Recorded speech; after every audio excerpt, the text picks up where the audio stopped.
நீங்கள் நினைப்பது போன்றே நீங்கள் இருக்கிறீர்கள். அவன் இருதயத்தின் நினைவு எப்படியோ அப்படியே அவன் இருக்கிறான். நீதிமொழிகள் 23:7. உங்களோட எண்ணங்கள் உங்களை எங்க கொண்டு போகுதுன்னு யோசிக்கிறத எப்பவாவது நிறுத்தி இருக்கீங்களா? உங்களோட எண்ணங்களை நீங்க கட்டுப்படுத்தலனா அவைகள் உங்களை கட்டுப்படுத்தும். இத நம்மளோட எண்ணத்தை தணிக்கை செய்யற ஒரு நேரமா வச்சுக்கலாம். எண்ணத்தை தணிக்கை செய்யறதுனா என்ன?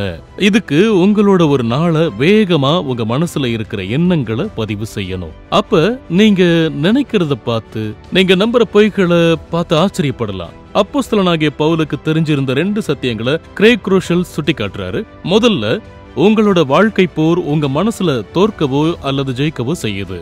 இரண்டாவதா, உங்களோட எண்ணங்கள் உங்களை கட்டுப்படுத்தும். அதனால நீங்க உங்க எண்ணங்களை கட்டுப்படுத்தணும். 2 கொரிந்தியர் 10:5. அவன் இருதயத்தின் நினைவு எப்படியோ அப்படியே அவன் இருக்கிறான்னு நீதிமொழிகள் சொல்லுது. நீதிமொழிகள் 23:7. நான் உங்ககிட்ட ஒரு உண்மை சம்பவத்தை பகிர்ந்துக்க விரும்புறேன். மேட்ங்கிற ஒரு இளைஞன் இருந்தா, பெரும்பாலான சிஇஓக்கள் கிட்ட இருக்கிற பட்டமோ அனுபவங்களோ இல்லைனாலும் கூட எதிர்பாராத விதமா அவன் தன்னோட அப்பாவோட ஒரு பிசினஸ்ல பொறுப்பெடுத்தான். அப்ப அவனோட மனசுக்குள்ள இந்த பொய் ஓடிக்கிட்டே இருந்துச்சு. அதாவது, நீ ஒரு ஏமாத்துக்காரன், நீ இந்த நிறுவனரோட மகன்கிறதுனால உனக்கு இந்த வேலை கிடைச்சிச்சு, இந்த வேலைக்கான பயிற்சியோ இல்லைன்னா அனுபவமோ உனக்கு கிடையாது அப்படின்னு. அதோட எல்லாருக்குமே அது தெரியும். அவனோட மனசுல ஓடிக்கிட்டு இருந்த பொய் இதுதான்.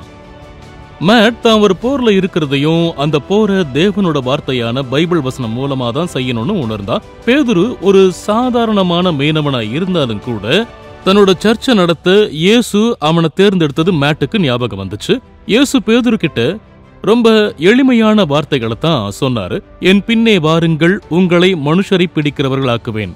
மத்தேயு 4:19. இயேசுவை நாம பின்பற்றுறப்ப நாம எப்படி இருக்கணும்னு அவர் விரும்புறாரோ அப்படி நம்மள ஆக்குறாருன்னு மேட் உணர்ந்தான். உங்ககிட்ட கேட்ட கேள்வி என்னன்னா, என்னென்ன பொய்கள் இன்னைக்கு உங்களை பணைய கைதியா வச்சிருக்கு? உங்களுக்குள்ள ஒரு பகுதியா மாறிட்ட பொய்ய மாத்துறதுக்கு வேண்டிய தேவனோட சத்தியத்தை இன்னைக்கே பைபிள் வசனங்களை தேடுங்க. நீங்க அதை செய்யறப்ப உங்க மனசுல இருக்கிற அந்த போரை நீங்க ஜெயிப்பீங்க.